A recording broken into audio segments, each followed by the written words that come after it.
Hello friends, welcome to Neoscience Hub. Today we have with us Mr. Ramalinga Prasad Kuppa, who is going to talk about audit readiness for a pharmaceutical lab.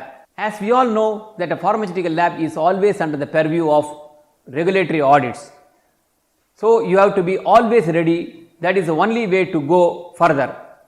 I will request Mr. Ramalinga Prasad Kuppa to talk about his experience, to give you all the tips how to keep a pharmaceutical lab ever ready for a regulatory audit.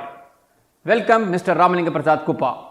For any sensitive equipment of QC, the first stage is to qualify the equipment. To qualify the equipment, the first thing you have to do is you should have the URS, that is user requirement specifications.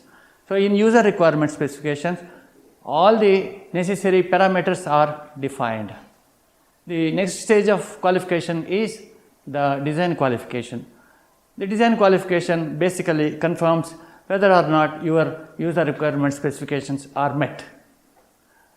Then once the user requirements specifications are met, the design qualification is confirmed and it is passed. After the design qualification is done, the equipment has to be installed in a correct way. So the instrument should be installed with all the requirements like the requirement of power, requirement of space, all those things should be part of installation. So once the installation is done, it is confirmed that the equipment is installed in a proper way. The next stage is its operation. The operation is, in fact, there are so many parameters that should be checked in this. The functionality of each and every parameter of this equipment should be checked. Once all these things are checked to the satisfaction, then the operation qualification is confirmed. Finally, once you do the performance qualification of the instrument, it is to check whether or not the equipment performs the way it is supposed to perform.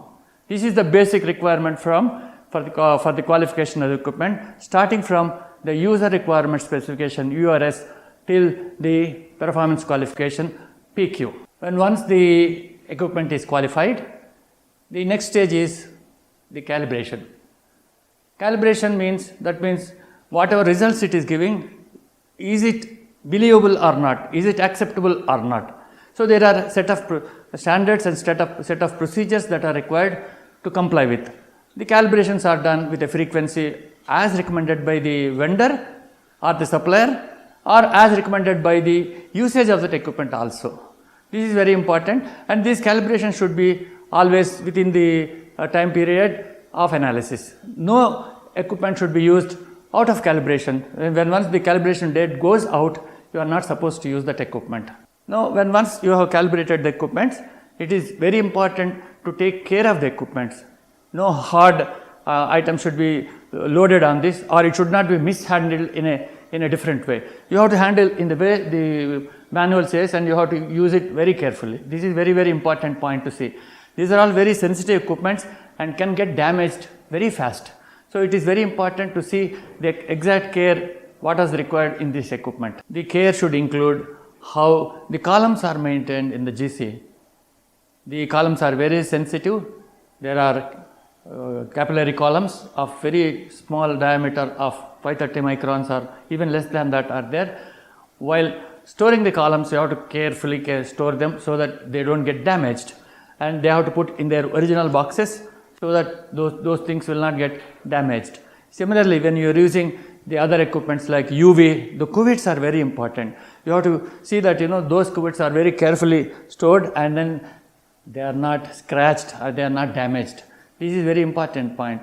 When you are talking about the instruments like infrared, it is very necessary that to replace the infrared, inside the infrared, the silica gel bags in that. The silica gel is the one which makes the equipment dry so that all the instrument parts are safely protected.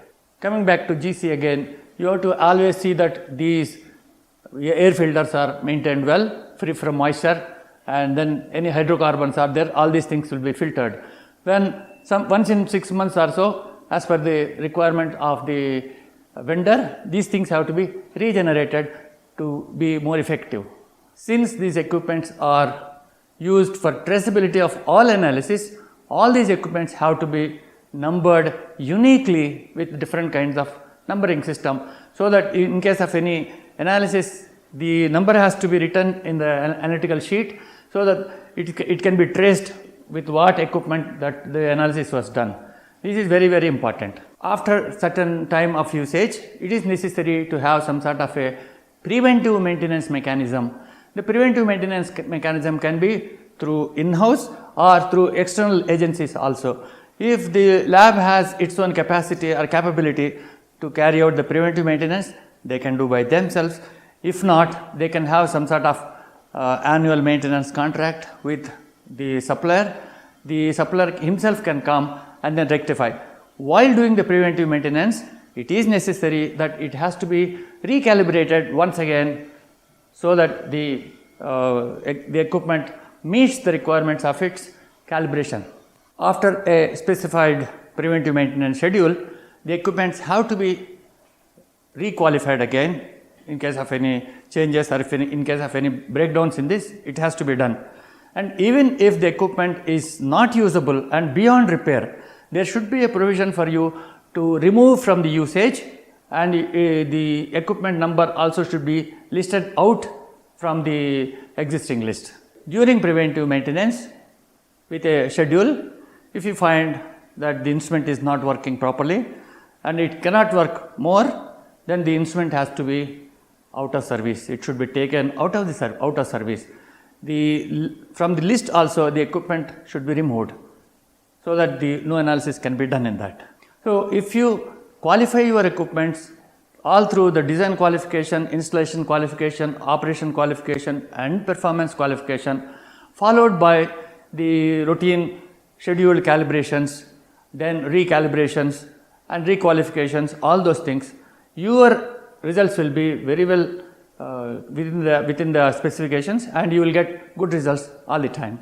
So during the entire period of the analysis on these equipments, you have to ensure that all the qualifications are maintained, the preventive maintenance schedules are maintained, the calibrations are maintained, and if all these things are maintained, your analytical results are good, and then the results are acceptable without any problem.